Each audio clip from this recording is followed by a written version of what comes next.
à tous et à tous. Merci à l'Institut France-Québec Maritime pour la coopération scientifique en appui au secteur maritime. En simple, l'IFQM, de rendre ce rendez-vous possible. L'IFQM, c'est une communauté unie entre la France et le Québec. On est vraiment très heureux de vous accueillir aujourd'hui. Merci à vous qui êtes en train de vous connecter de part et d'autre de l'Atlantique. Donc, bonjour, bonsoir, dépendamment d'où vous êtes. Merci d'être avec nous donc pour parler d'un aspect encore trop méconnu et pourtant très fascinant de nos océans, leur capacité à contribuer très concrètement à notre santé. Quand on parle de médecine, on pense spontanément aux grandes forêts tropicales, aux laboratoires, aux molécules de synthèse, mais 70% de la planète est recouverte par l'océan et biologiquement, c'est encore largement un angle mort. Aujourd'hui, on estime que moins de 10% des espèces marines sont connues. Malgré ça, les chercheurs ont déjà inventorié environ 20 000 molécules issues du milieu marin et près de 25% ont trouvé ou sont en train de trouver une application en santé selon des données récentes.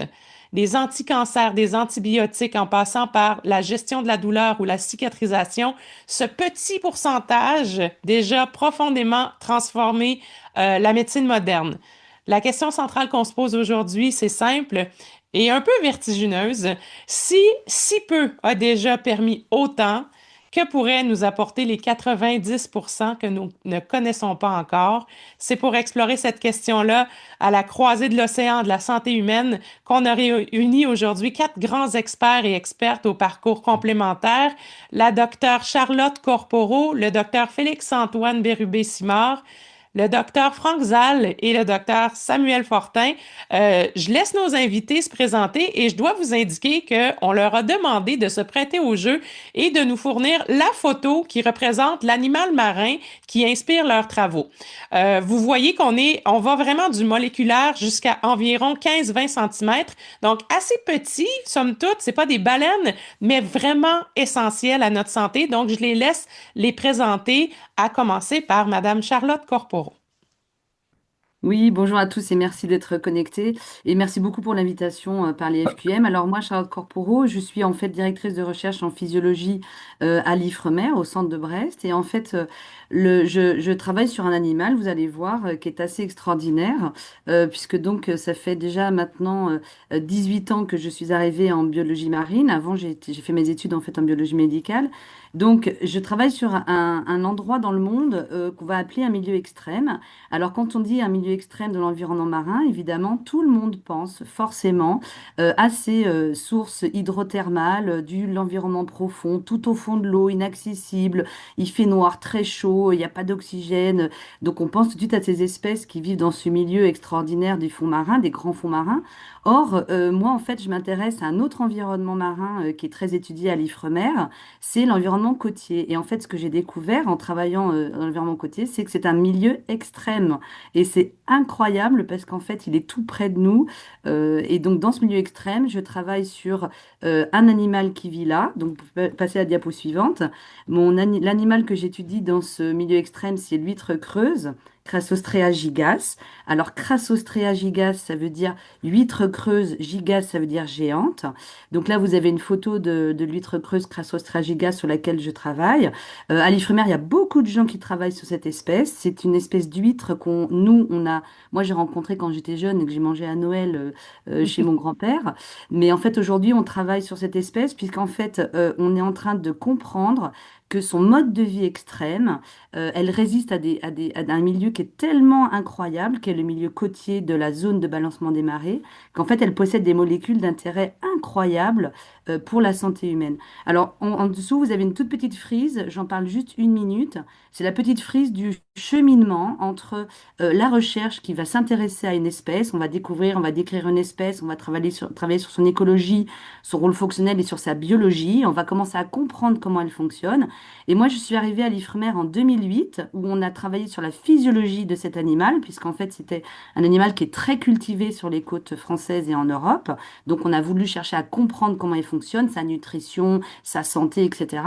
Et tout en travaillant sur justement sa santé, je me perçois en 2018 qu'en fait, elle a des mécanismes d'adaptation qui sont uniques au monde, puisqu'elle vit dans un milieu extrême. C'est vraiment nous, à l'IFREMER, qui avons réussi à démontrer que c'est un milieu extrême. Je pourrais vous raconter un peu plus tout ça, bien sûr. Et donc, ça veut dire que depuis qu'on travaille sur les mécanismes d'adaptation de cet animal à son milieu de vie, sur la zone de balancement des marées et au changement climatique, eh bien, en fait, on est en train de découvrir les supports de cette résistance incroyable de cet animal. Et les supports, ce sont des molécules. Et c'est là qu'on est en train de découvrir, en fait, des activités assez intéressantes. Dernière petite phrase. Donc, on n'est pas encore rendu, on va dire, à l'aspect j'ai compris quelles molécules font quel rôle.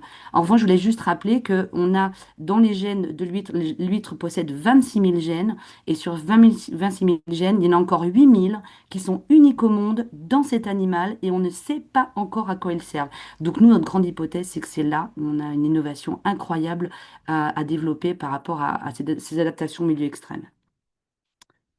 Merci d'être avec nous, Charlotte. C'est fascinant. Félix-Antoine Bérubé-Simard. Oui, bonjour, merci de l'invitation. Au risque d'être complaisant, je suis très content de faire partie de ce panel très impressionnant aujourd'hui. Puis en fait, moi, je suis le co-directeur en innovation et transfert des technologies et le directeur du département des mycotechnologies chez Bioptère, qui est un centre d'accès à la technologie, donc un centre de recherche qui accompagne des entreprises pour optimiser leurs procédés, développer des solutions à leurs problématiques, etc. Et donc, nous, on accompagne différents secteurs industriels, dont le secteur pharmaceutique. Euh, en fait, on a différents intérêts, dont la problématique de la dépendance aux opioïdes. Donc, vous avez peut-être vu certains documentaires, certaines séries télévisées sur cette problématique qui touche de façon très forte les États-Unis, mais l'Amérique du Nord et le reste de la planète, là, où il y a plusieurs décès associés à la surconsommation de cette molécule-là. En fait, c'est l'antidouleur le plus efficace. C'est pour ça qu'on l'utilise toujours, mais malheureusement, il crée beaucoup de dépendance. Donc, dernièrement, je ne peux pas passer sous silence l'engouement vers un champignon terrestre qui est du genre psilocybe, là, ésotériquement appelé champignon magique, et autres psychédéliques qui ont vraiment ces molécules un intérêt particulier en ce moment pour régler différents désordres psychologiques. Euh, il faut savoir que ben, ce champignon-là qui produit ce type de molécules-là, évidemment, c'est pas le seul champignon. Puis les champignons marins sont également capables d'en produire. En fait, des molécules de la même famille, on en découvre 20 à 30 là, par année là, des nouveaux composés de cette molécule-là. Donc, nous, on s'est dit, on n'a virtuellement rien de connu sur les champignons dans notre cours d'eau à proximité du fleuve Saint-Laurent. Pourquoi ne pas regarder? Et en fait, ce que vous pouvez voir, c'est des champignons qu'on dit de type moisissure ou microscopique qui poussent sur ces pétris. On les cultive et ensuite, euh, par essai de fermentation, on produit différents types de molécules.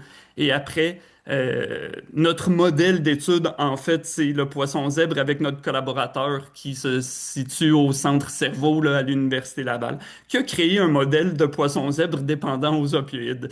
Euh, nous, ça nous permet de tester ces différentes molécules, en fait. Vous pouvez changer la diapositive. Plus grossièrement, la plateforme, c'est bien simple, c'est une plateforme avec un levier qui va faire tomber de la méthadone, en fait, dans son aquarium, une plateforme qui ne fait rien tomber et au fil des jours, le poisson va de plus en plus souvent et de plus en plus sélectivement sur cette plateforme. Et nous, on a fait un criblage fonctionnel, en fait, sur Petri et un criblage qu'on dit génétique, là. Donc, on a séquencé le génome de nos champignons et on est allé voir dans leur génome s'il y avait des acteurs qui étaient connus pour produire ce genre de molécules.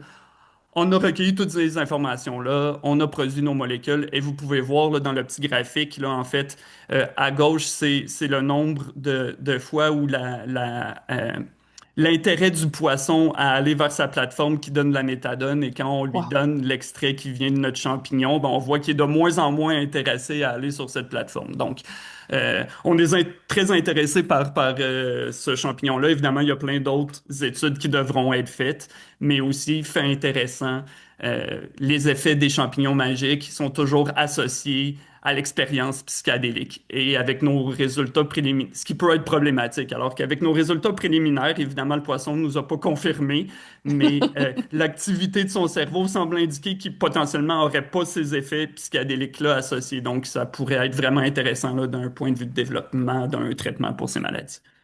Vraiment intéressant.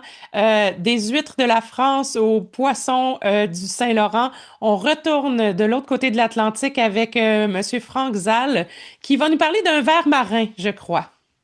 Oui, bonjour à tous. Merci beaucoup de votre invitation. Je suis vraiment aussi très heureux d'être là parmi vous. Donc en fait, moi, je suis un peu comme Charlotte, c'est-à-dire que je me suis intéressé au milieu extrême. Milieu extrême. Donc j'ai été pendant 15 ans chercheur au CNRS. Je m'intéressais en fait aux vers marins. Alors pourquoi les vers marins? Les vers, en fait, c'est à peu près 10 000 espèces. Et ce sont les premiers organismes qui ont quitté en fait l'océan. En passant par la plage. Donc, on va parler de la rénicole, mais au démarrage, je me suis intéressé aux vers qu'on trouve au niveau des sources hydrothermales profondes, qu'on appelle des alvinea ou des riftia pachyptila, des grands vers géants. Et je m'intéressais en fait à la vie de ces vers en présence de poison qui est l'hydrogène sulfuré. Donc, j'ai décrit ce mécanisme qui était intéressant, mais j'étais hyper frustré parce que moi, ce qui m'intéressait, c'était de travailler sur le vivant. Et quand vous êtes au large des Galapagos et que vous devez rentrer en Bretagne, il faut congeler les animaux. Et donc ça me plaisait pas. Et donc, j'ai trouvé un autre organisme en fait de référence sur la plage qui est Arenicola marina. Donc, vous voyez ces traces en fait en vous baladant sur la plage. En fait, c'est des traces qu'il laisse parce qu'il mange du sable. C'est un samivore.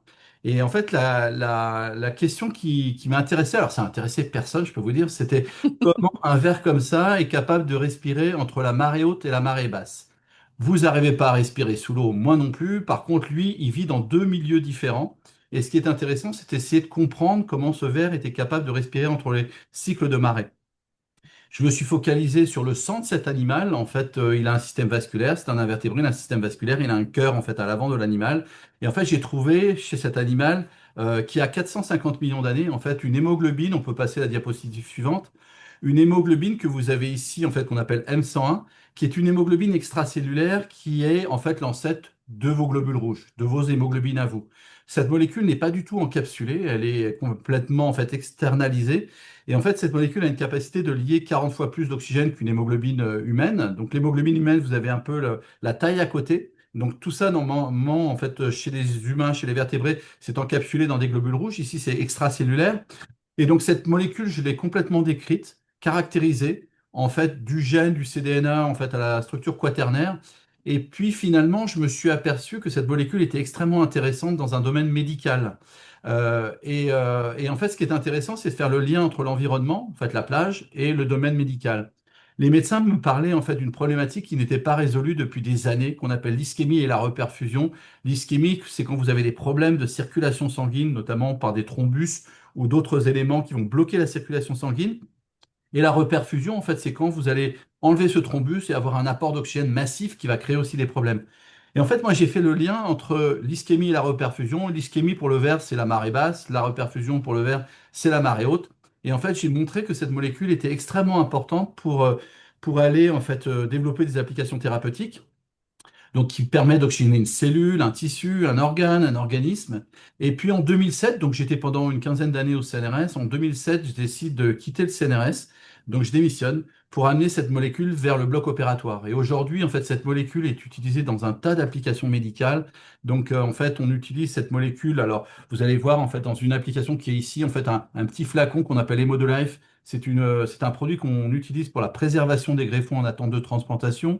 On a des produits en fait pour la cicatrisation et donc peut-être que vous avez entendu parler pour ceux qui sont en tout cas en fait en Europe du drame de Crans-Montana, mais en fait peut-être pas en Amérique du Nord. En fait, on est en train de traiter en fait des patients qui sont brûlés, donc qui ont été brûlés dans une boîte de nuit en fait la nuit du 31 au 1er janvier et donc qui ont été brûlés au deuxième, troisième degré. Donc ce produit est aujourd'hui utilisé avec succès en fait au CHUV de Lausanne, donc par des médecins. Et sinon, on développe d'autres applications dans le domaine dentaire, les maladies parodontales, les périimplantites.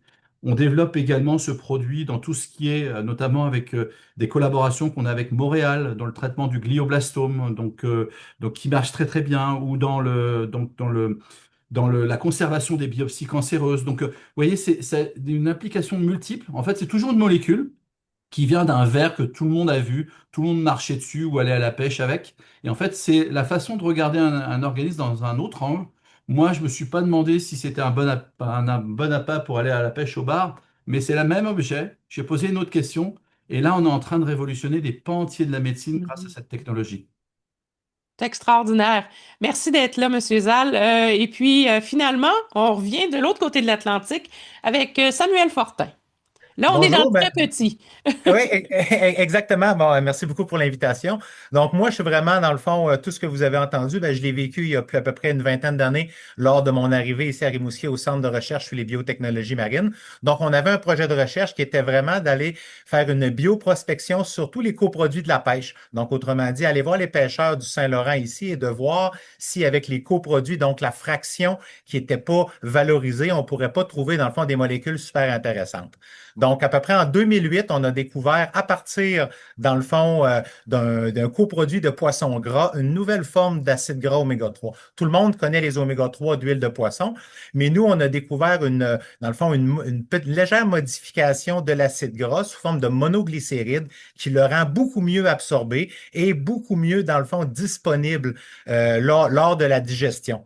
Donc, au début, on est parti d'un coproduit de poisson, puis l'idée, ben, c'était, on a fait la majorité des tests in vitro et tout ça pour déterminer l'activité biologique. Mais ce que j'aimerais vous parler aujourd'hui, c'est qu'est-ce qui arrive après. Lorsqu'on a trouvé la molécule et le gap, si on veut, ou le chemin qu'on doit faire pour en arriver à un produit qui est commercialement disponible. Comme vous pouvez voir à la droite de votre écran, nos suppléments présentement qu'on commercialise en Amérique, en Asie et un peu partout sur la planète.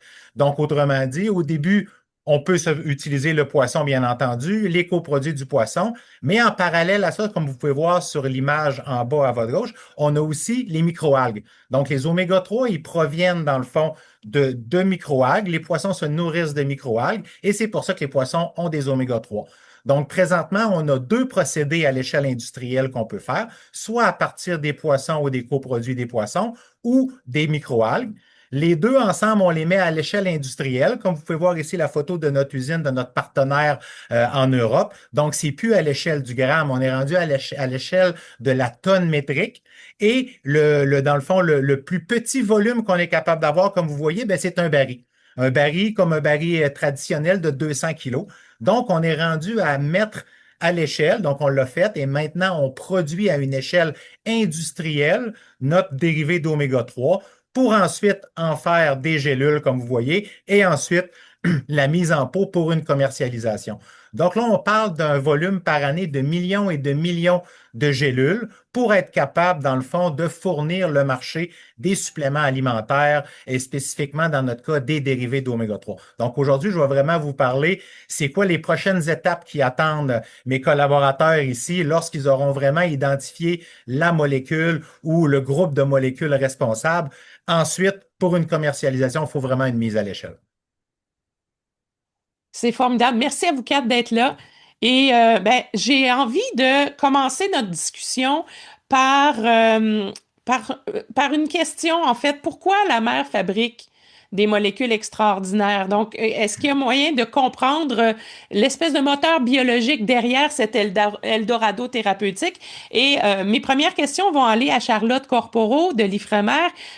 Vous étudiez le métabolisme des huîtres pour mieux comprendre celui des cellules cancéreuses humaines, entre autres. Et qu'est-ce que l'huître fait mieux que nous pour, pour être capable d'avoir ce potentiel-là? Alors c'est ça qui est tout à fait incroyable, c'est que mon objet de recherche, donc l'huître au laboratoire, comme je vous le disais, c'était pour aider à comprendre la santé de cet animal, aider à améliorer les pratiques de l'ostréiculture, puisque donc c'est l'espèce Crassostrea gigas, donc c'est l'huître creuse qui est élevée sur nos côtes.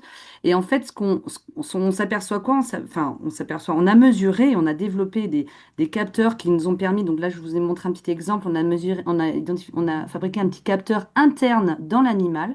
Parce que, Wow. comme Franck, on s'est posé la question, mais comment elle vit cet animal? C'est quoi vraiment son réel de vie quand je la vois, là, la marée basse, la marée haute, sur la côte, etc. Et donc, on a fabriqué un capteur qui nous a permis de démontrer le suivi réel de l'environnement physique que les cellules de l'huître sont capables de supporter dans leur vie en fonction des marées hautes et marées basses.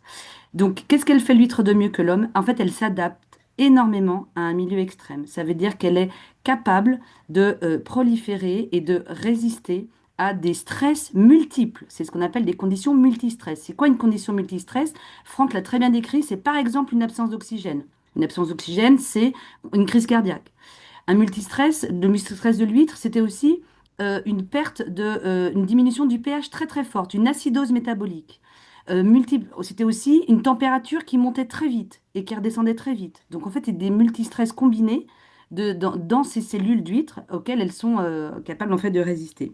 Et donc ce qu'on a découvert en fait, c'est qu'on s'est posé la question, mais comment c'est possible qu'une cellule animale qui a une base biochimique universelle par rapport à une cellule animale d'humain, parce que moi je venais du monde de l'humain, je venais des mécanismes des cellules humaines, comment c'est possible que cette cellule animale de l'huître puisse résister à tout cela en même temps, à ces variations hyper dynamiques de la physique, alors que nous, les humains, notre On cellule n'est pas normale n'est pas capable. capable de résister à ça, d'accord? Si on a un petit stress, on va mourir. Si on est homéostasique, on doit conserver des conditions homogènes.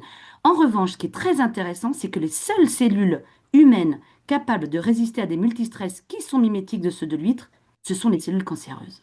Et ça, c'est passionnant. Ça veut, autrement dit, nous, en restant dans notre domaine de biologiste marin, en continuant d'étudier ces mécanismes propres de nos cellules animales, de nos animaux marins, en l'occurrence l'huître, qui vit dans son milieu extrême, en travaillant sur ces résistances de mes cellules de l'huître, je suis en train de travailler, et c'est ce que j'ai fait avec des collaborateurs à l'INSERM, d'ailleurs ils sont aujourd'hui connectés, on est en train de travailler pour mieux comprendre les résistances des cellules cancéreuses humaines, puisque c'est les seules qui sont capables de résister à un environnement aussi extrême. Alors ça, c'est assez récent, hein. Ça a été découvert il n'y a pas très longtemps, il y a au moins 5 ans, hein, que le micro-environnement de la tumeur autour des cellules cancéreuses est extrême. Acide, chaud, pauvre en oxygène, il y a beaucoup d'hypoxie dans la tumeur, etc. Et à tel point que les chercheurs avec qui on collabore de Nice, par exemple, ou de Paris, eh bien, ils font partie d'une société savante qui s'intéresse complètement au micro-environnement de la tumeur. C'est presque que des physiciens et des biologistes. Voilà, ils se mettent tous ensemble, ils se disent comment c'est possible qu'on ait des cellules cancéreuses qui résistent à autant de stress alors qu'une cellule normale n'est pas du tout capable.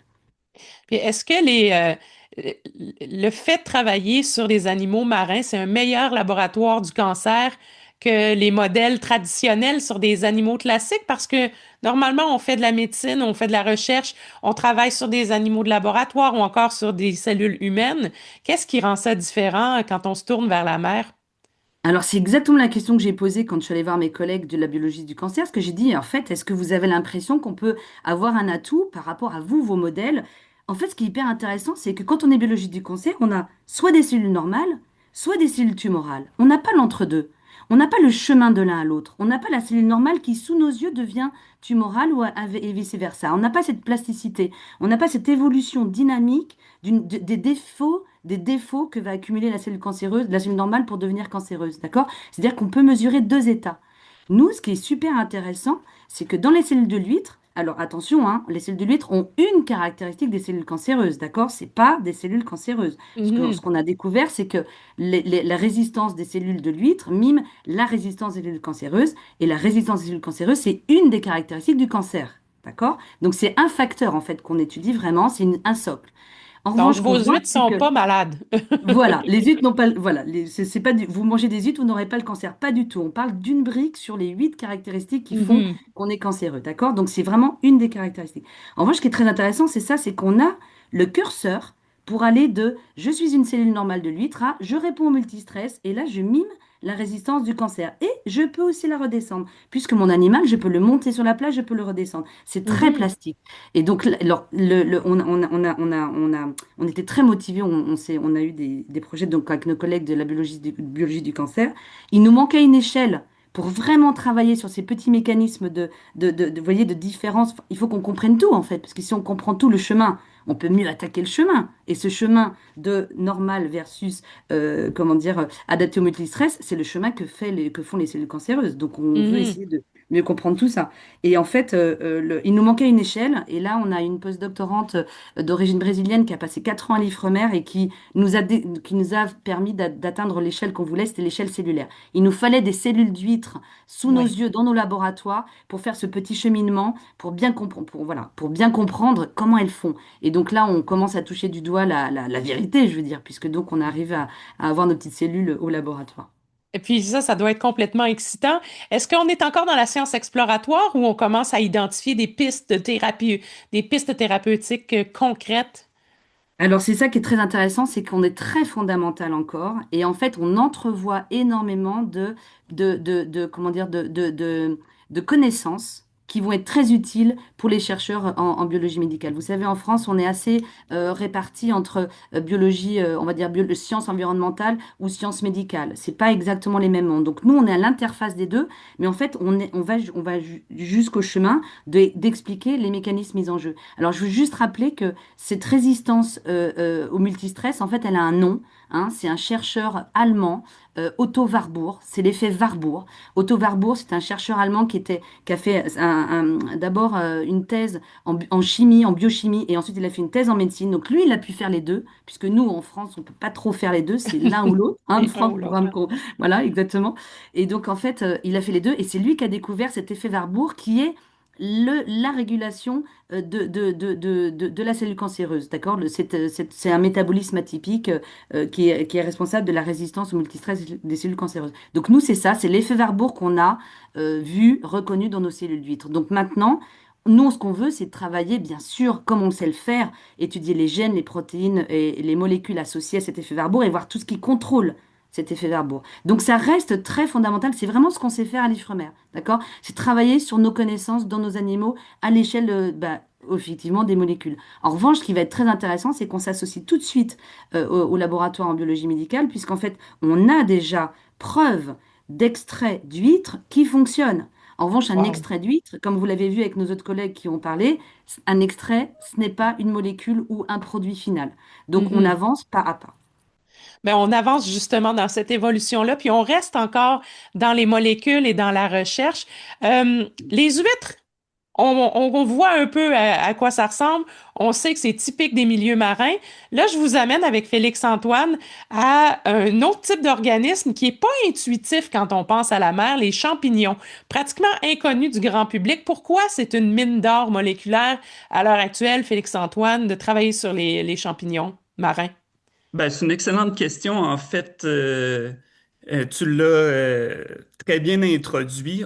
Euh, Mis à part une espèce, maintenant quelques-unes, mais la plus connue de champignons classiques qui va donner un pied et un chapeau dans un milieu, je dirais, côtier marin. En fait, on dit complètement submergé. La grande majorité des champignons marins sont dans l'autre classe, donc dans les moisissures, et incluant les levures. Mais nous, on s'intéresse à notre laboratoire particulièrement aux champignons à plusieurs cellules, donc champignons microscopiques de type moisissure.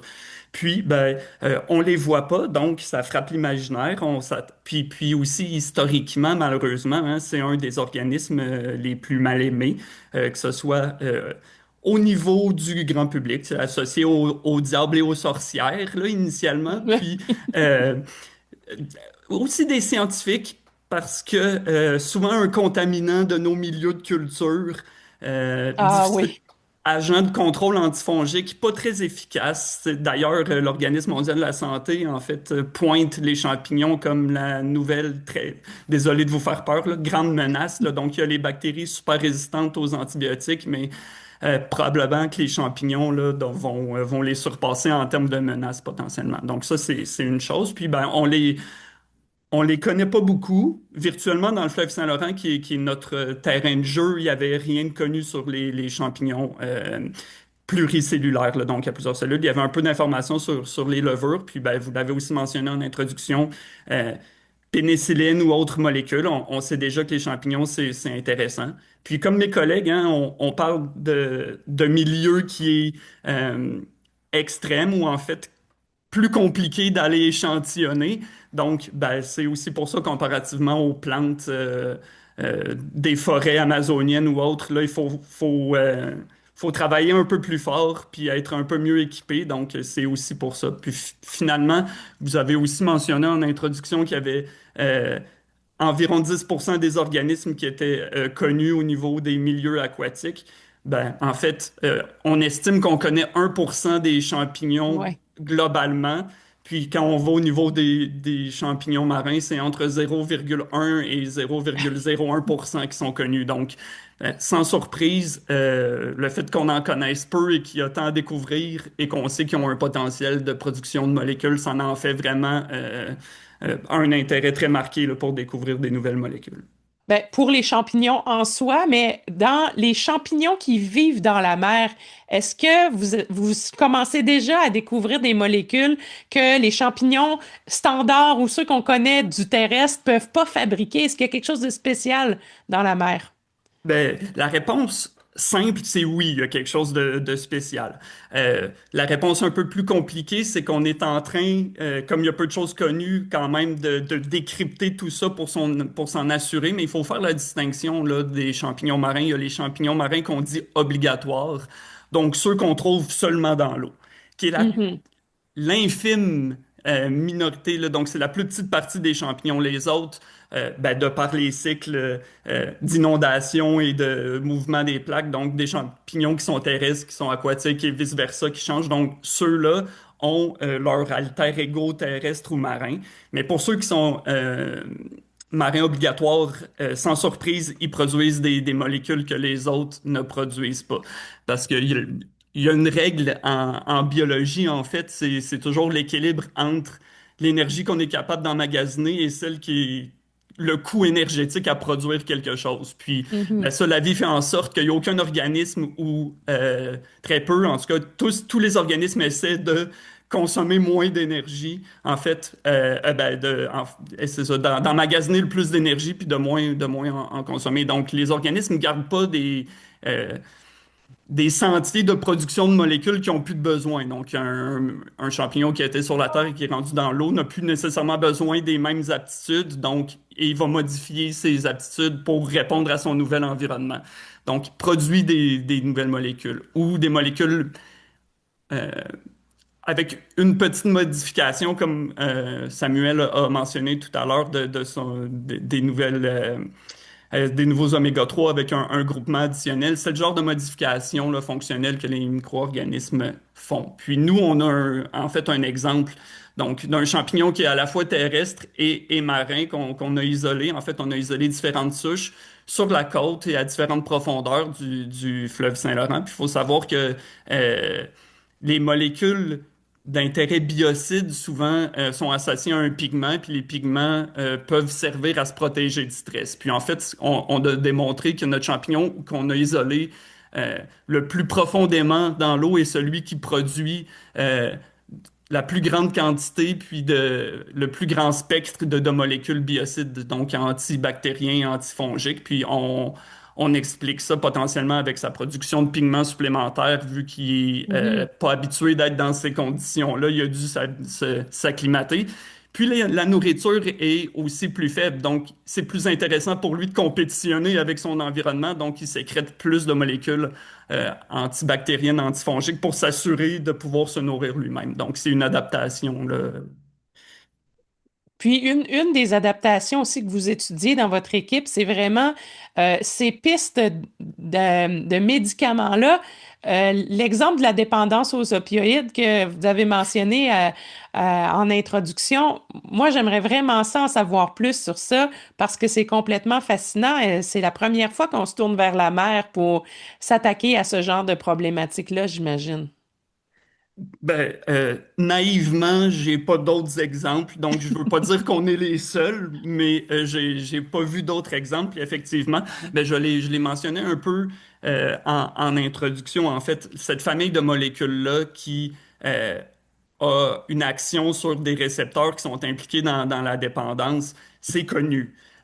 Mais cette grande famille de molécules-là n'est pas seulement associée aux champignons terrestres et aux champignons marins. Puis en fait, comme on a dit que la pression de l'environnement pouvait modifier, puis que pour l'instant, il n'y a pas de molécule qui diminue cette dépendance-là de façon très efficace, on a été un peu opportuniste, là. Euh, Sans mauvais jeu de mots, on a lancé une bouteille à la mer, puis on Ça s'est dit... marche.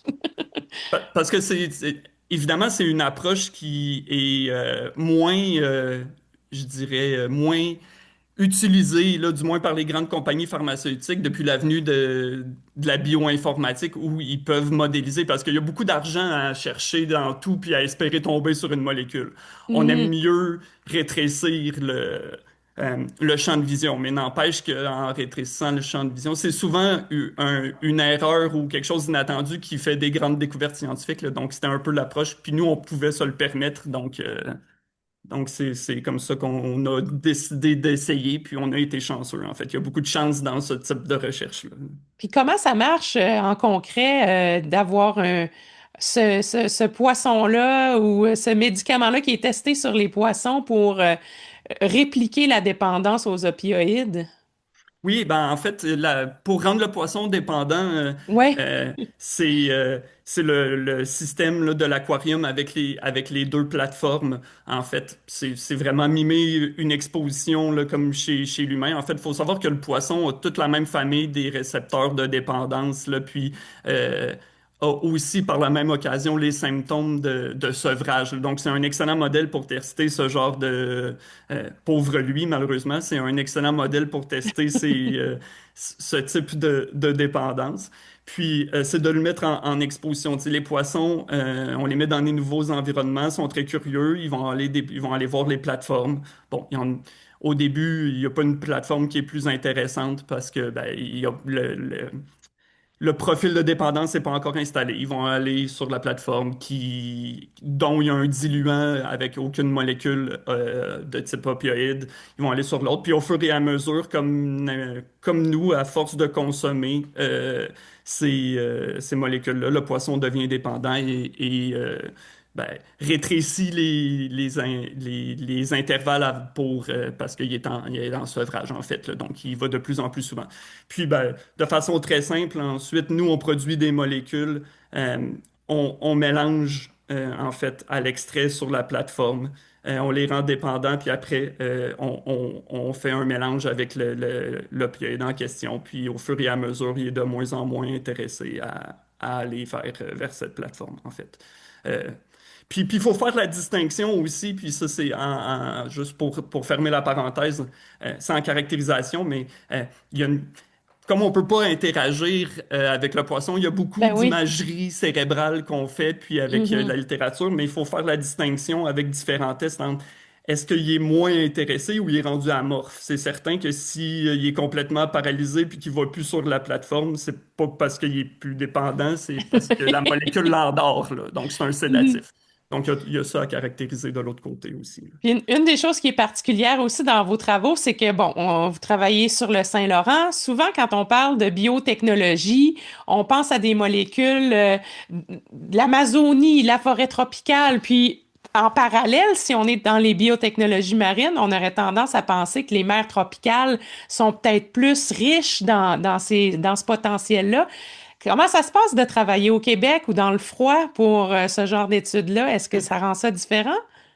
Ben, effectivement, ça rend ça différent, euh, minimalement au point de vue logistique, mais ça rend la chose très intéressante. En fait, le Saint-Laurent est un écosystème passionnant puisque je dis un écosystème, mais je devrais dire des écosystèmes, hein. Il y a un gradient de salinité, il y a différents niveaux de profondeur, donc euh, la même espèce peut avoir une pression différente et donc nous donner des profils moléculaires différents. Donc, c'est très intéressant.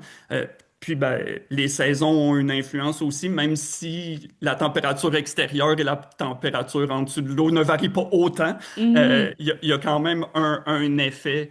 Faut se rappeler aussi que ben, ces micro-organismes-là, on peut penser tout de suite à ceux qui sont en contact ou à symbiose avec les végétaux, mais il y a les microbiotes des animaux aussi, puis en fonction des saisons, des cycles de reproduction, ça sera pas les mêmes chemins, la même faune aux mêmes endroits. Donc, il y a aussi ce brassage-là qui peut nous permettre de découvrir différentes espèces, puis euh, de faire des belles découvertes, en fait.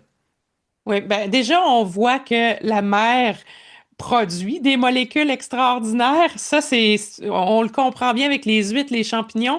Là, j'aimerais vous amener du fond de l'océan jusqu'à ces applications officielles dans la médecine. Et je me tourne vers Franck Zal maintenant, d'abord pour mentionner que ces molécules extraordinaires sont décrites, entre autres, dans un livre qui s'appelle Un trésor sous le sable, qui a été publié par Franck Zal il y a quelques temps. On va vous mettre le lien vers le livre dans la boîte de chat pour ceux que ça intéresse.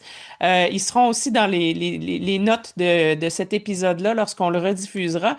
Mais bon, avec ce qui se passe en ce moment, puis on se souvient tous de la tragédie à Crans-Montana, il y a quelques années, on a eu un peu le même genre d'incident, de tragédie avec Mégantic au Québec. Et travailler avec des jeunes comme ça qui sont victimes de grands incendies, ça touche l'imaginaire et c'est profondément triste. Et avec vos travaux, Franck, vous avez vraiment la preuve vivante que la biotechnologie marine peut devenir de la médecine concrète. Donc, comment ça se passe du côté de quand on transforme la connaissance en innovation, comment ça se passe exactement? Alors, bah, c'est un peu un chemin, c'est ce que disait Charlotte, c'est pas Eureka, je me lève le matin, j'ai fait une découverte, c'est des années et des années et des années de recherche. Là, en fait, c'est une finalité, ça fait 25 ans de ma vie que je travaille sur ce thème-là. Donc 25 ans, un quart de siècle, c'est énormément de temps. Et donc, en fait, ça commence par de la recherche fondamentale, des questions, etc. Mais pour revenir aussi, en fait, à ce qui a été dit, c'est que il faut voir en fait d'où on vient. En fait, l'océan, c'est le berceau de l'humanité. En fait, on vient tous Mhm. de l'océan.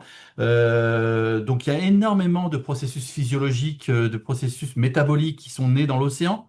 Et il faut savoir que nous, on n'est rien par rapport à l'océan. En fait, là, autour de cette vidéo, on est des Homo sapiens, on n'a que 300 000 ans, alors que la vie est apparue dans l'océan il y a 3,8 milliards d'années. Juste pour vous donner une idée, parce qu'en fait, tout ça, on ne sait pas ce que c'est, 3,8 milliards d'années.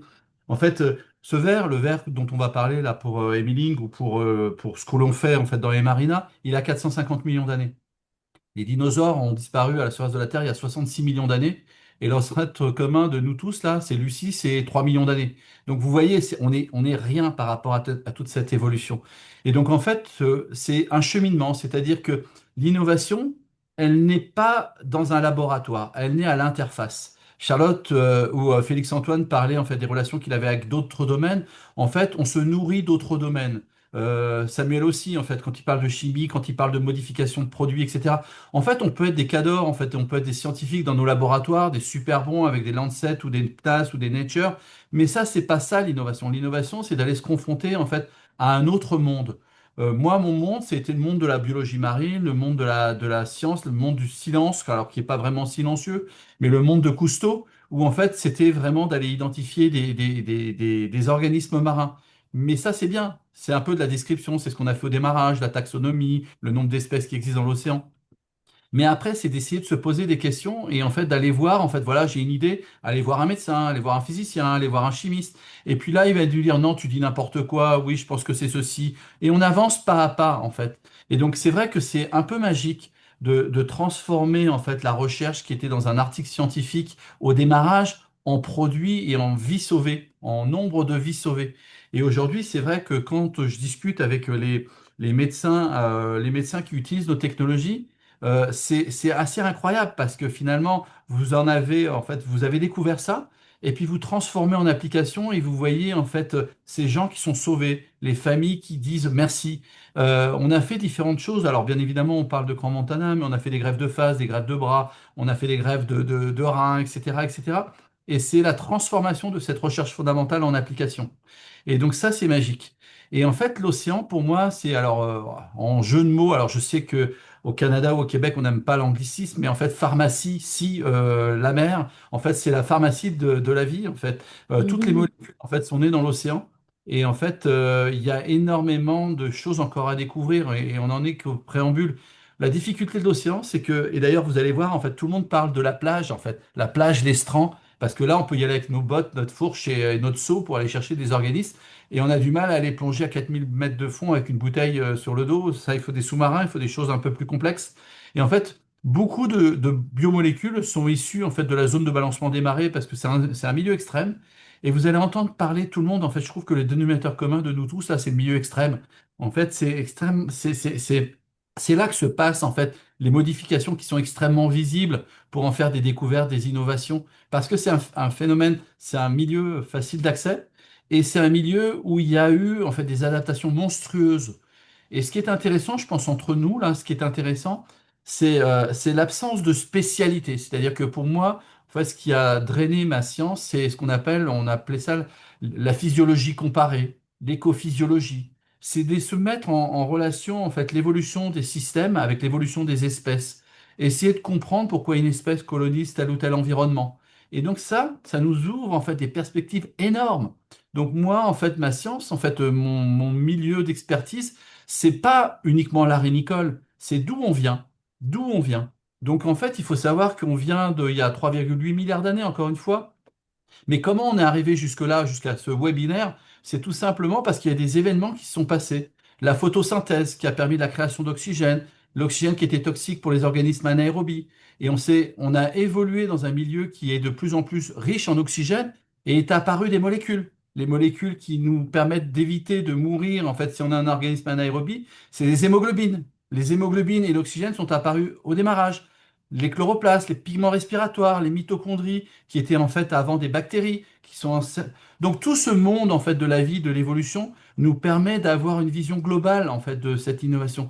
Pour nous, je dirais pas que c'est facile, mais en fait, on est ouvert en fait à ça, à ne pas être spécialisé. Donc quand je vois le zébrafish, bah, je me dis bah oui, bah c'est normal parce qu'en fait, il a pas mal d'évolution. Quand je vois l'huître, je me dis bah oui, bah c'est normal parce que elle doit filtrer, elle doit se défendre avec des toxines, etc. En fait, tout ça, c'est en fait, c'est un chemin. C'est vraiment un chemin. Et pour revenir en fait à ce que disait aussi Charlotte, bah, vous savez-vous que les sélaciens n'ont pas de cancer? Les requins n'ont pas de cancer. Pourquoi ils n'ont pas de cancer? J'en sais foutre rien, mais c'est peut-être intéressant d'aller voir. Et donc, c'est toutes ces questions qui sont basiques, mais qui demandent des travaux de recherche fondamentale. Vous savez, aujourd'hui, on tape sur la recherche fondamentale, on doit trouver tout de suite. Mais non, mais on ne peut pas trouver tout de suite. On a besoin de recherche fondamentale pour avoir des applications. Et après, c'est l'ouverture d'esprit. C'est vraiment les Mhm. esprits qui sont les nôtres. En fait, curieux, vous savez, je pense que tous autour de cette visio-conférence ou webinaire, on est des gamins, hein. On se pose des questions. Pourquoi? Les gamins se posent des questions. Pourquoi papa? Pourquoi maman? Ça marche comme ça. Ben, nous, on est des gamins, on se pose des questions autour de nous. Comment ça marche? Comment un verre est capable de respirer entre la marée haute et la marée basse? Et ça permet de faire des découvertes.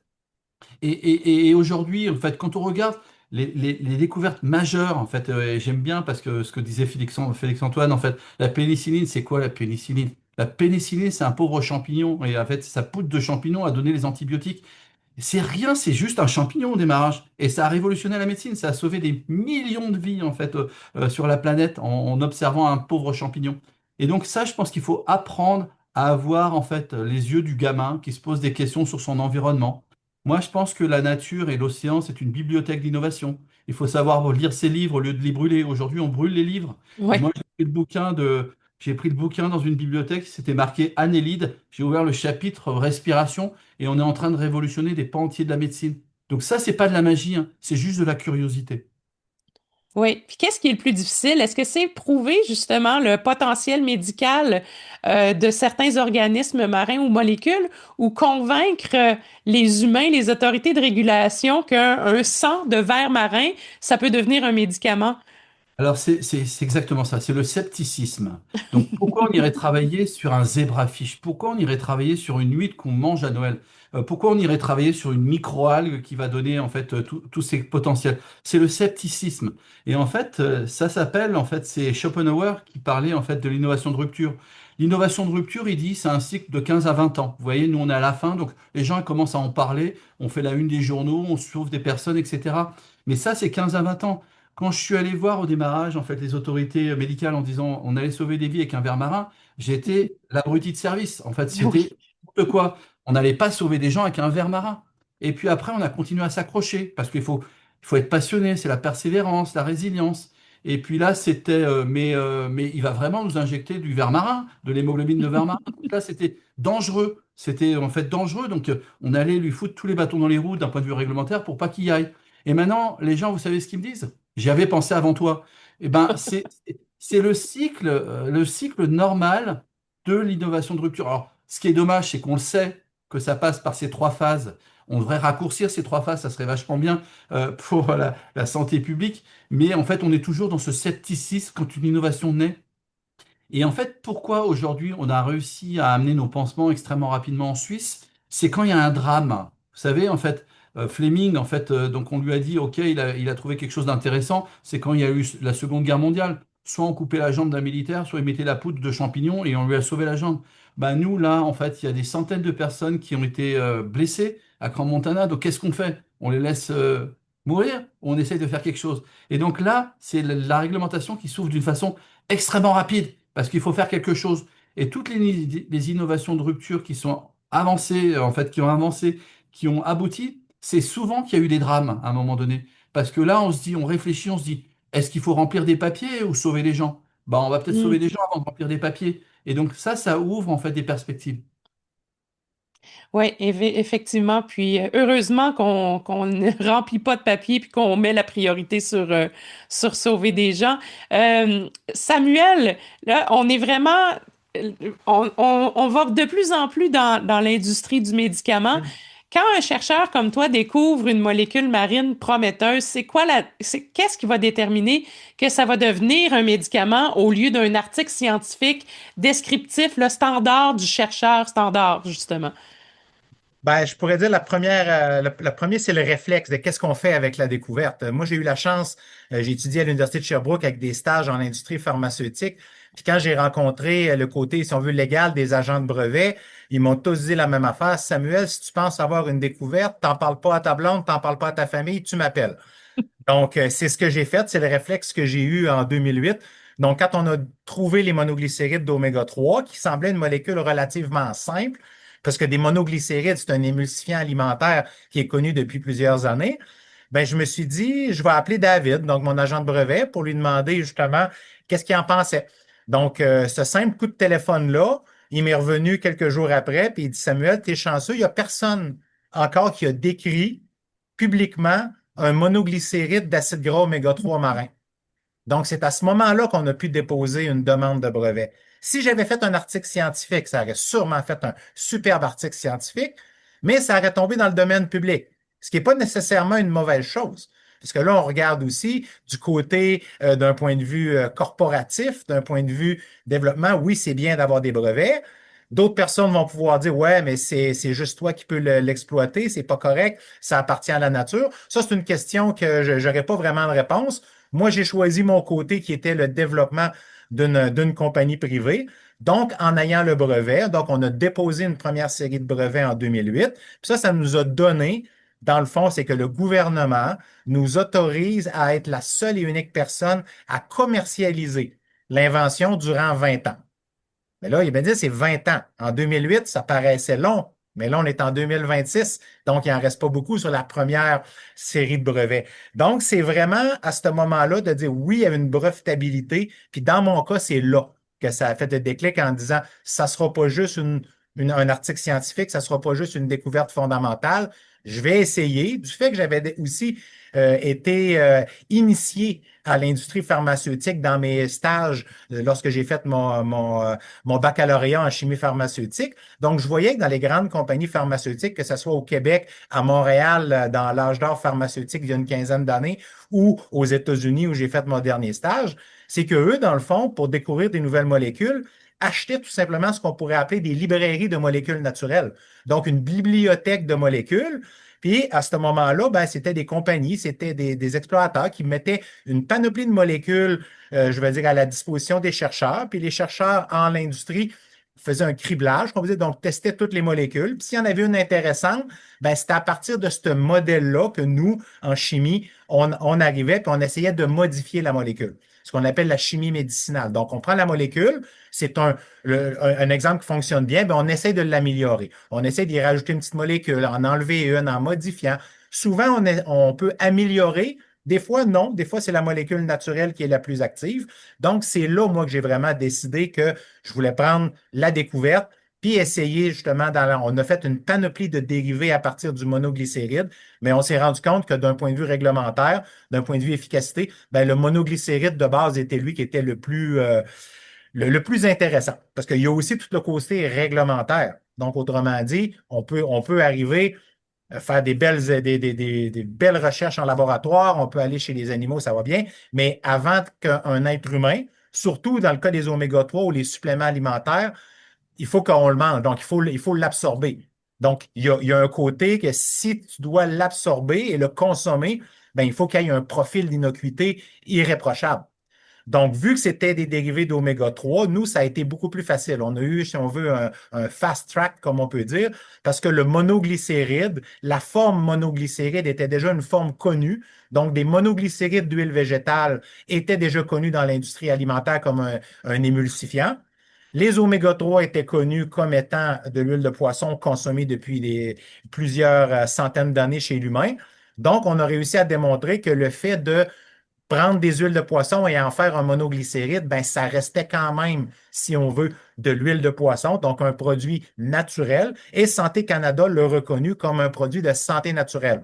C'est pour ça qu'on n'est pas allé vers le médical, le pharmaceutique. Santé Canada a décidé, ben, vos molécules, c'est une molécule naturelle. Donc, on a choisi, si on veut, la voie des produits de santé naturelle pour commercialiser nos produits.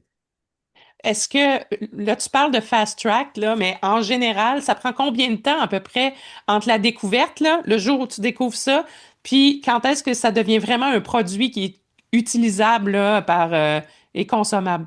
Ben, selon les statistiques, j'ai fait un peu de recherche, puis comme j'étudie aussi, ça n'a pas bien changé. L'idée, c'est qu'on a toujours 20 ans de brevet. Donc, il faut que tu t'organises souvent pour que ça soit en dedans de 20 ans. Oui. Mais bon, il y a des exceptions, mais on peut dire qu'en moyenne, c'est de 10 à 15 ans. C'est quand même la majorité sur le temps de vie d'un brevet.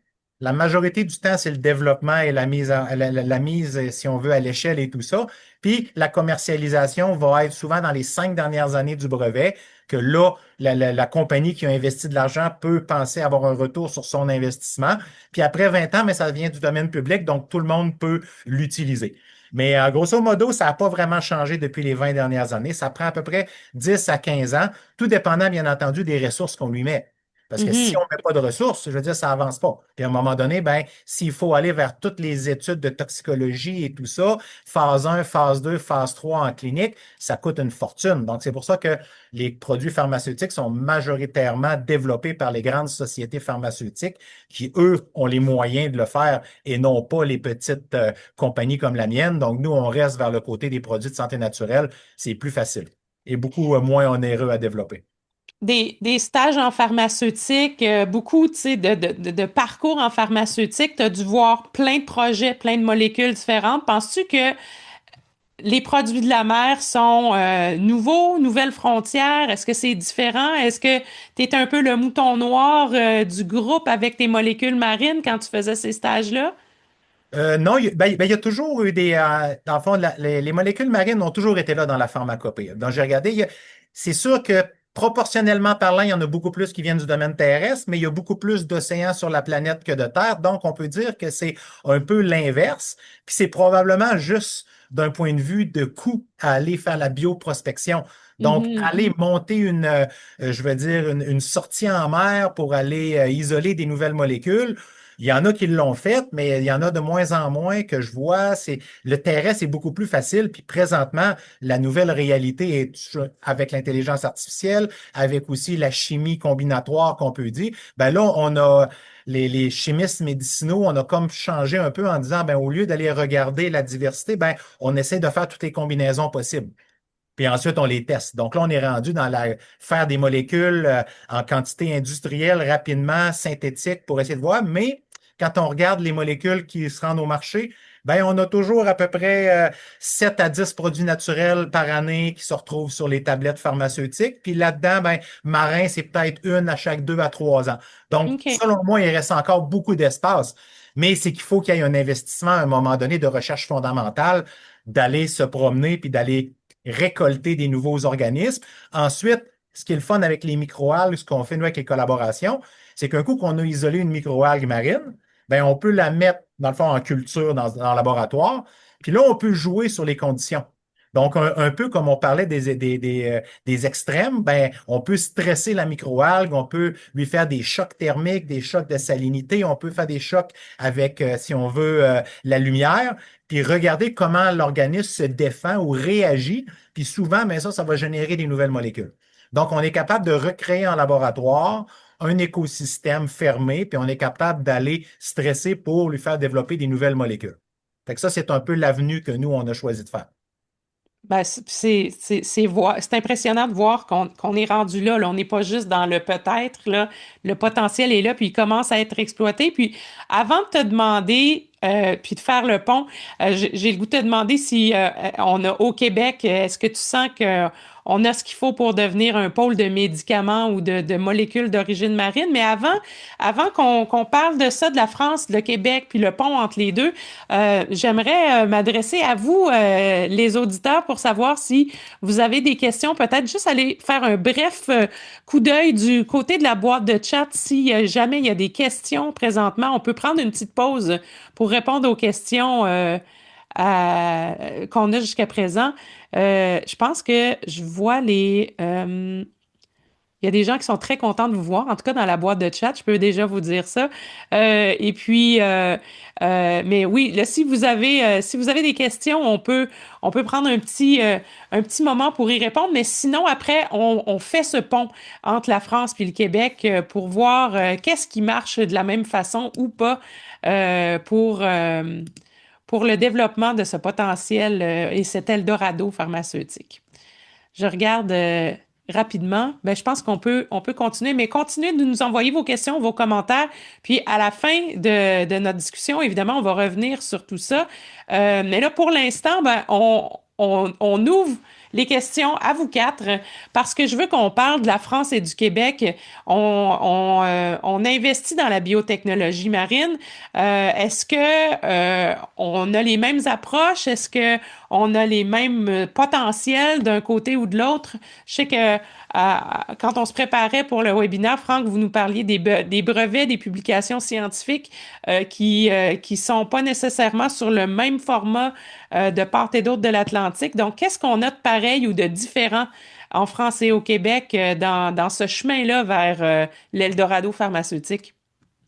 Merci. Alors, il y a beaucoup de choses à dire hein, là-dessus. En tout cas, moi, ce que j'aime chez vous, en fait, c'est vous êtes pragmatique.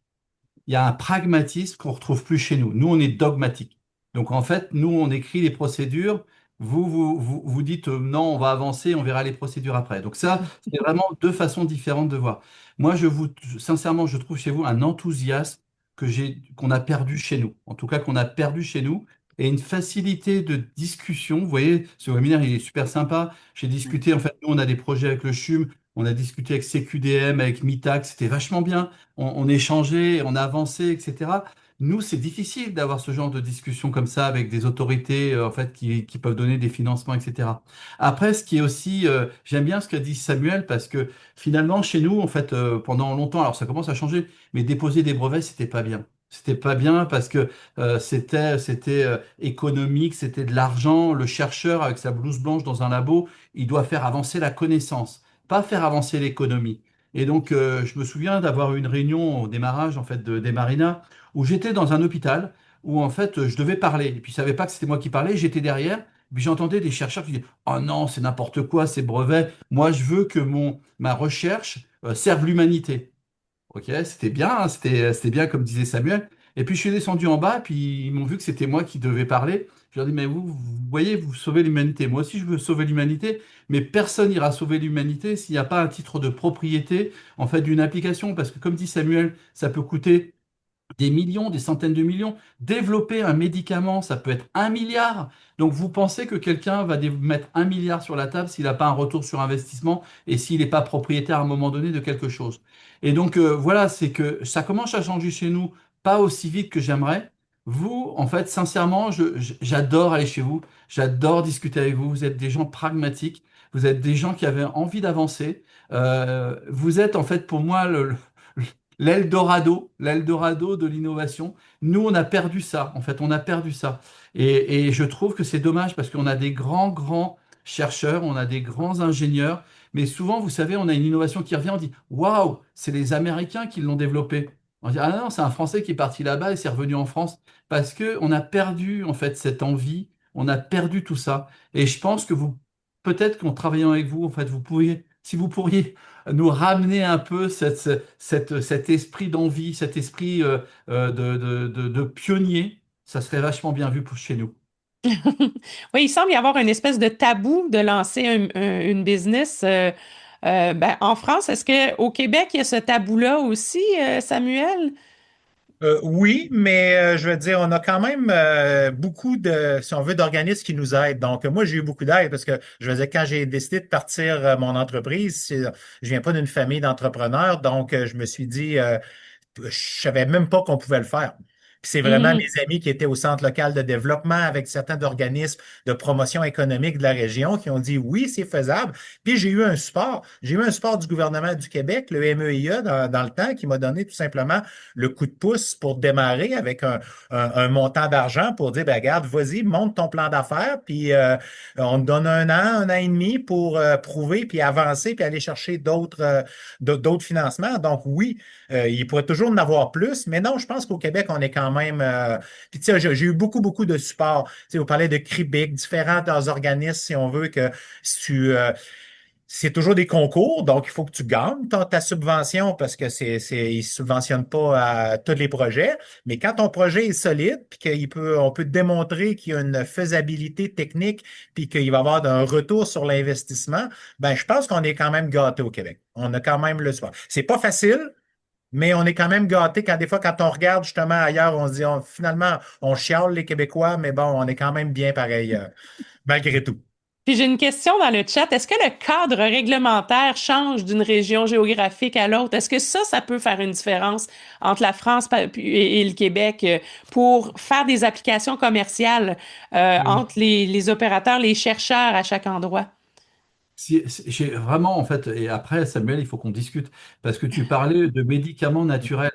Alors, j'aimerais bien que tu expliques un peu ça, parce que chez nous, ça n'existe pas. Soit on est dispositif médical, soit on est médicament, soit on est complément alimentaire, soit on est cosmétique. Mais en fait, des produits naturels, médicaments avec un fast track, j'adorerais, si tu peux l'importer chez nous, ça serait bien. Nous, ça n'existe pas, parce que même si c'est un produit naturel, pour eux, ils veulent le catégoriser en fait dans une application et c'est soit un médicament, soit un dispositif médical. J'ai Mhm. jamais entendu parler de ça chez nous. Ben, Ouais, on et a une si tu me troisième, permets, on a la même chose. On a le dispositif médical, on a la drogue, puis on a Santé Canada qui a déterminé que le produit de santé naturelle, ce qu'on appelle le NPN, c'est un numéro d'enregistrement différent du DIN, qui est le Drug Identification Number. Donc, c'est puis c'est des produits naturels. Donc, il faut que ce soit des produits naturels, mais avec des allégations santé spécifiques qu'on doit, dans le fond, prouver et on peut demander de nouvelles allégations. Le cadre réglementaire est sensiblement le même, mais un peu moins. Donc, autrement dit, pour une nouvelle allégation, ben, on n'est pas obligé d'aller en phase 3 clinique. On peut juste avec une ou deux phases 2. Si l'étude clinique est bien avec un placebo puis que c'est là, dans le fond très bien exécuté, on est capable d'avoir des allégations. Ça ne sera pas des allégations qui vont dire, exemple, guérir le cancer, mais ça va aider certains symptômes. C'est des allégations un peu plus soft que je pourrais dire, mais on a quand même un numéro d'enregistrement qui nous permet de le commercialiser. Puis ça, c'est très bien parce que ma compagnie n'existerait pas si on n'avait pas ce cadre réglementaire à Santé Canada. Et Lynn, donc vous voyez, en fait, ça n'existe pas chez nous. Et ça, c'est ce que j'appelle le pragmatisme. Nous, c'est pas ça. Ça n'existe pas. Puis, ben, j'ai une autre question dans le même sens dans la boîte de chat. Est-ce que vous êtes consulté par les autorités pour améliorer ce temps de mise en marché, pour tirer des leçons comme Cran Montana ou encore les 2 ans de COVID? Est-ce que ça peut être rendu plus rapide? La réponse est clairement non. Non. Donc, à un moment donné, en fait, donc il y a un coup de projecteur, donc ben voilà, donc on soigne les gens, etc.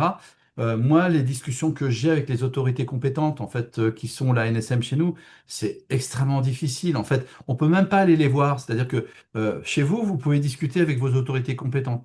Nous, il n'y a pas de discussion possible. C'est-à-dire que le monde économique, c'est le monde sale, le monde de l'argent. Et en fait, eux, c'est le monde bureaucratique de l'administration. Et il n'y a pas de pont possible entre les deux. Parce que rien que de leur parler, ils pensent qu'ils vont être corrompus. Donc on n'a même pas le droit de leur parler parce qu'il n'y a pas de lien en fait possible entre les deux mondes. Et donc en fait on est toujours suspect. Quand on développe en fait des produits pour l'économie, on est toujours suspect. On est vraiment des suspects. Alors que moi je pense qu'il devrait y avoir un, un créneau qui est l'innovation en fait responsable et en fait avoir en fait des pans entre l'administration et les sociétés. C'est pas parce qu'on se parle qu'on est corrompu. C'est parce qu'on a besoin de connaître le chemin. Et ça n'existe pas chez nous. Et ça, voilà, encore une fois, c'est pour ça que je dis que chez vous, vous êtes extrêmement pragmatique. Hmm. J'aimerais parler à nos deux intervenants qui sont encore plus dans le domaine de la recherche. Est-ce qu'il y a une bonne relation entre les chercheurs, ceux qui ont les doctorats, puis ceux qui sont dans l'appliqué, les médecins? C'est quoi l'approche? Est-ce qu'il y a une hiérarchie? Les chercheurs par rapport aux médecins, est-ce que vous êtes capable de travailler ensemble ou c'est deux domaines complètement différents? Alors, ouais, je peux peut-être commencer parce que c'est vrai que par rapport à ce que vient de dire Franck, en fait, ça parle de quoi? Ça parle de cloisonnement et de décloisonnement. Et nous, on rêve de décloisonnement. Et effectivement, le cloisonnement, il est très tôt. Moi, je suis un pur produit universitaire. J'ai choisi de faire de la biologie animale pour comprendre comment fonctionnent les cellules animales. Je ne suis pas dans le monde médical. Ça veut dire que les études ne sont pas du tout les mêmes. En revanche, je les connais tous parce que je suis toujours très curieuse et j'ai été scientifique dans la fac de médecine pendant 8 ans. J'ai fait ma thèse à la fac de médecine de Paris, mais en tant que scientifique. Donc j'ai toujours mélangé les deux. En revanche, on est d'accord que c'est cloisonné. Et ça veut dire... Pas, alors nous, moi aujourd'hui en recherche, mes partenariats, mes chercheurs avec qui je travaille, on ne cloisonne rien dans la tête, dans les manips, dans les projets. En revanche, trouver les financements à l'interface entre la biologie marine et la biologie du cancer, par exemple, c'est très difficile, puisque par exemple, l'Agence nationale de la recherche fait des appels d'offres pour des projets qui sont biologie du cancer, avec un panel de juristes qui sont dans la biologie du cancer, et sinon, c'est des ANR pour la biologie marine, avec des panels de biologie marine. Et donc, on Ah, fait comment, nous, entre les deux? J'ai essayé les deux, j'ai fait les deux, j'ai fait un ANR biologie marine en disant tout, on va aller vers la santé, hop, là. C'était pas trop quand même la biologie marine, changement climatique, on était un petit peu loin. Et j'ai essayé l'autre en disant, écoutez, moi, mon parcours et tout, allez hop, on y va du côté médical. Et là, ça a été tout, qui vous êtes? Et Franck le dit très bien, on est un peu cloisonné. Donc, en revanche, bon, bah voilà, à force, on est un petit peu atypique. On va y arriver. Mère Santé, ça va exister. Il y aura peut-être un labo, il y aura peut-être des appels d'offres. Les seuls appels d'offres envers lesquels on arrive à avoir de l'argent pour nos recherches comme ça, interface, c'est des appels d'offres qui sont blancs. Ça veut dire, on ne donne pas de thématique. Là, on laisse libre cours à l'imagination. Les appels d'offres blancs, ça veut dire qu'ils n'ont pas de directive de précision de sujet. Ils orientent pas trop. C'est un petit peu des financements qui sont pour les idées comme ça, des gens peut-être un peu, voilà, un peu bizarres, un peu à côté des autres en tout cas. Donc ça, les appels à projets blancs, c'est génial. Je sais qu'il n'y en a pas souvent. C'est pour ça qu'on va, nous, à l'Europe, parce qu'à l'Europe, il y a des ERC. Les ERC, c'est des grands projets où là, on vous laisse libre cours, vous incarnez votre sujet, vous y allez, go sur...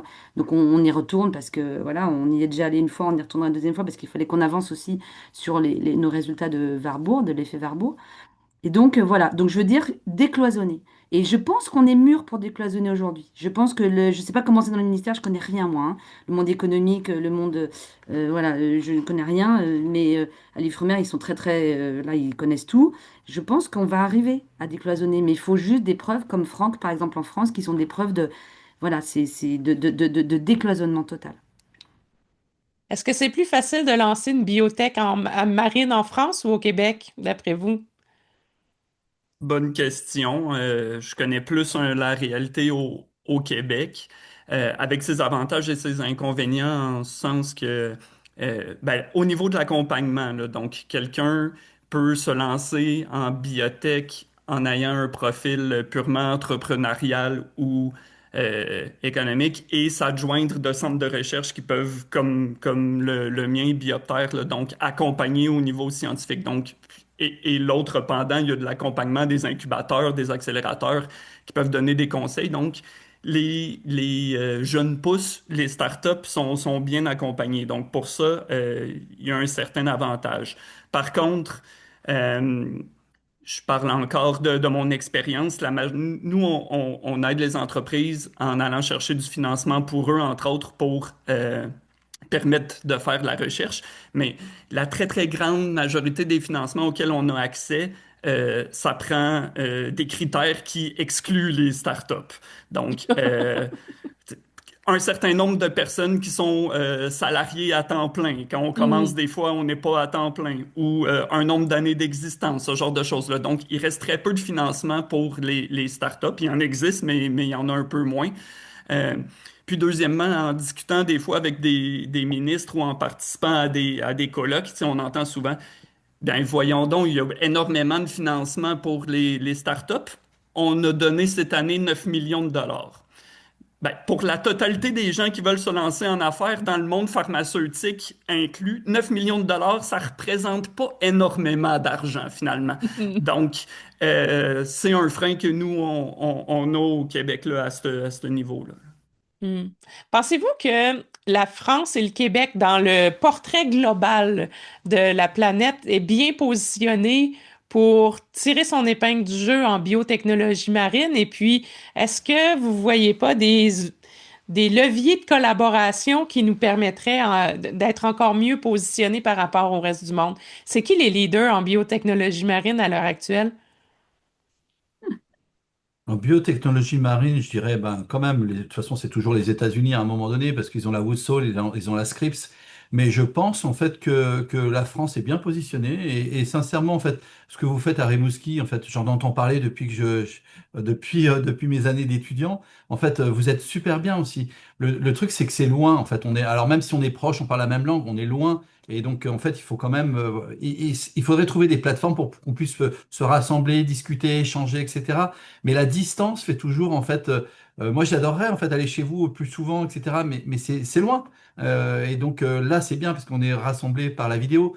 Mais vous savez, en fait, pour avancer, pour collaborer, c'est bien de se voir, d'aller manger ensemble, d'aller en fait se challenger. Donc c'est bien de se voir aussi. Donc je ne sais pas comment il faudrait faire. Il faudrait peut-être organiser en fait, je sais pas, des échanges. Alors je sais que ça existe, hein, mais peut-être des échanges un peu plus formels pour aller se voir dans des réunions, alors peut-être au milieu, alors je sais pas où c'est, au milieu entre, entre le Québec et la France, mais voilà, c'est la distance fait toujours en fait un frein, mais voilà, donc je pense que la France est bien positionnée en biotech, je dirais même la France, non, non, la Bretagne et le Finistère, donc Ouais. autour de l'Ifremer, autour de la station biologique de Roscoff, je pense Ouais. qu'on est les numéros un en fait en biotech marine en France. Le département du Finistère est le numéro un, alors, et de très loin.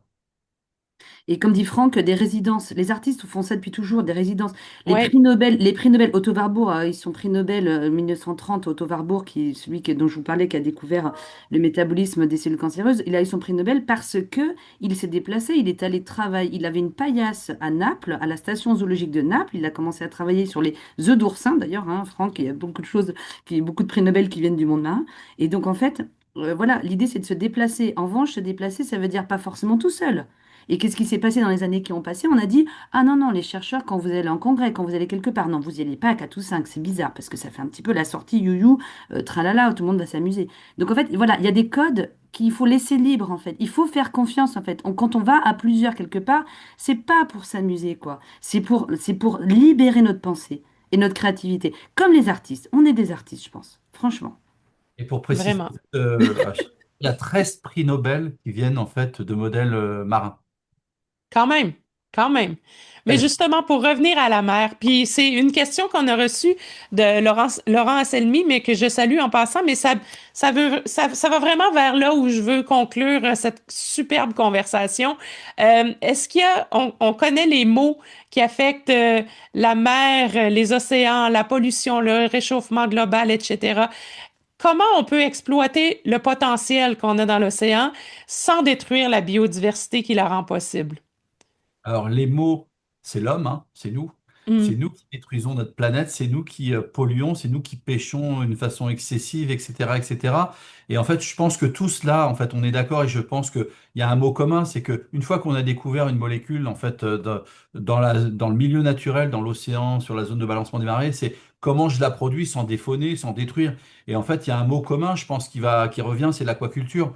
C'est-à-dire qu'à un moment donné, une fois qu'on a trouvé, en fait, un organisme marin par des recherches fondamentales où on est parti prendre en fait tout ça sur la plage ou dans l'océan. C'est après comment je peux faire ça sans détruire la planète, sans aller Mhm. détruire toute la biomasse. Ben, en fait, l'un des moyens que nous, en tout cas, on prend en fait avec la rénicole, c'est qu'on a une ferme en fait à Noirmoutier et on produit des tonnes et des tonnes d'Arénicola marina en aquaculture. Et donc, on a appris sur la plage, on a pris. Alors, il y a quelques spécimens qui sont passés entre nos mains sauvages et que on a malheureusement en fait tués parce qu'on avait besoin de prendre nos molécules. Mais maintenant, aujourd'hui, on produit nos arénicoles en aquaculture. Donc c'est la culture, le mot, voilà, aquaculture, culture, c'est exactement ça, c'est maîtriser la ressource, voilà. Et on va rappeler aussi le concept d'une seule santé. Ça veut dire que si l'homme fait bien attention à son écosystème marin, dans l'écosystème marin, les animaux seront en santé. Donc vous voyez, et la santé des animaux, c'est aussi la santé de leur mécanisme, de leurs molécules. Enfin, et ça revient à l'homme, c'est-à-dire que une seule santé. Et ça veut dire qu'on a vraiment intérêt à parler de tout ça, puisque donc ça permettrait sans doute que l'homme aussi se connecte mieux à la nature qu'est l'océan. Il y a quand même énormément de gens qui ne savent pas nager, il y a énormément de gens qui ne vont pas sur l'eau. Même Thomas Scoville, hein, il racontait que voilà que lui, il était pas à l'aise sur l'eau. Pourtant, il a réussi Trophée Jules Verne. Donc, en fait, voilà, on peut reconnecter l'homme avec la mer pour l'homme. En revanche, effectivement, la culture va faire qu'on pourra élever les espèces, les champignons, vous les cultivez aussi, les microalgues, vous les cultivez. Bah, l'aquaculture aussi, elle cultive les animaux et les mécanismes d'intérêt. Oui, c'est vrai. Il faut Oui, Félix-Antoine? faut aussi se rappeler que ben, la majorité de cette recherche-là ou de ces découvertes-là sont quand même faites par des gens qui ont un parcours scientifique, que ce soit des chercheurs ou des scientifiques qui se sont partis en entreprise. Euh, Parce que c'est des échantillonnages, puis c'est quand même dispendieux. Fait que l'industrie pharmaceutique va probablement toujours préféré y aller de façon moins coûteuse, même s'ils ont beaucoup d'argent, hein, c'est toujours de faire le plus de profit.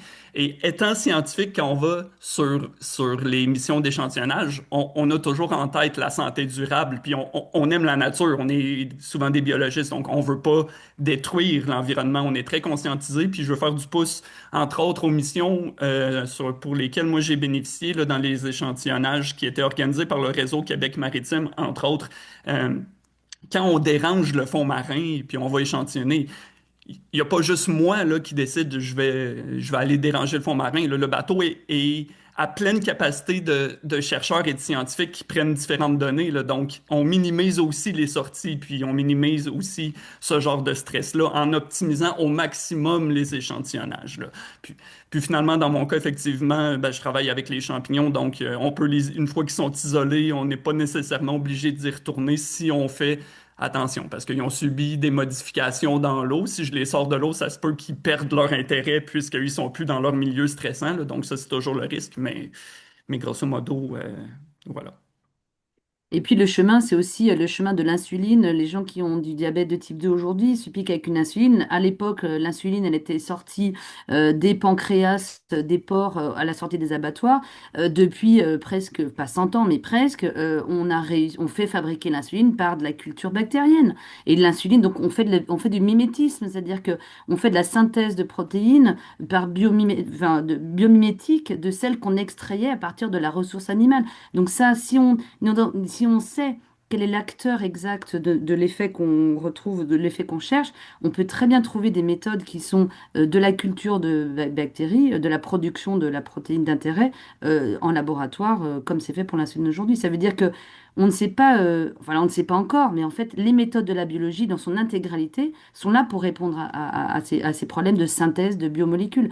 Et ça, c'est vrai que quand on a la culture universitaire, on sait tout ça. Donc c'est presque pas le problème de maintenant. Le problème de maintenant, c'est de bien comprendre qui fait quoi. Et après, comment on va la produire? Vous y êtes déjà, vous. Nous, n'y est pas encore parce qu'on est très fondamental, mais on a déjà des idées dans la tête. D'ailleurs, on en a déjà une, d'ailleurs, qu'on a fait produire comme ça avec mes collègues des champignons marins du Lubem de Brest. Bon, ce truc-là, on l'a fait un peu en cachette, on n'a pas trop dit pour l'instant, mais disons que voilà, vous voyez, on a toujours des solutions, puisqu'on est quand même entouré de gens qui cherchent des solutions pour plein de petits problèmes du vivant. Ah ben ça donne espoir, franchement. Ça donne espoir. Puis, ben, ça fait déjà 1 heure et demie qu'on se parle. Moi, je pense que ce que j'ai envie, ben, d'abord, toutes vos questions, parce qu'il y en a eu énormément, on va les garder, les réacheminer à nos intervenants. Si vous avez d'autres questions inspirées de ce que vous avez entendu dans cette conversation, suivez l'IFQM sur les réseaux sociaux, envoyez-nous vos questions. On va les réacheminer à nos 4 intervenants aussi. Ce que je veux que vous reteniez de cet avant-midi ou de cette partie de journée qu'on a passée ensemble, c'est que la mer, c'est pas qu'un écosystème, c'est aussi une banque de solutions médicales. Je pense que la France et le Québec sont dans la course pour ces innovations-là. Protéger l'océan, c'est protéger la médecine de demain. Et moi, d'un point de vue de l'écologiste de la conservation que je suis, je pense que ce qu'on vient d'avoir comme réflexion finale, c'est vraiment important. Franck, vous disiez qu'on est né de l'océan, les molécules qui nous soignent aussi. Et puis, la mer, ben, ça sert pas juste à pêcher, à se baigner et à transporter les bateaux. Je pense que c'est un Eldorado pour des molécules pharmaceutiques. Et on voit le futur de ça dans les biotechnologies médicales avec vos 4 histoires complémentaires. Je vous remercie énormément d'avoir pris le temps de nous raconter ces histoires aujourd'hui. C'était complètement fascinant. Les gens dans la boîte de chat sont aussi extrêmement ravis d'avoir pu entendre votre partage de connaissances. Merci Samuel, Franck, Charlotte, Félix-Antoine d'avoir été Merci. avec nous. Merci à tout le monde en ligne aussi d'avoir pris cette 1 heure et demie pour discuter de ce sujet qui est vraiment important puis un peu méconnu. Puis merci surtout à l'Institut France-Québec Maritime d'avoir rendu tout ça possible. Euh, oui, vraiment, vraiment merci à tout le monde. C'est mon petit mot de la fin, mais continuez de nous envoyer vos questions. On va se faire un devoir de les acheminer à tout le monde. Puis vous pourrez revoir cette belle conversation en vidéo et en format podcast dans les prochaines semaines. On va tout vous mettre ça en ligne. Merci vraiment beaucoup d'avoir été avec nous aujourd'hui. Un grand Merci. merci à toute l'équipe et Merci. à vous, Lynn, Oui. pour avoir bien animé. Merci énormément. Merci énormément à tous.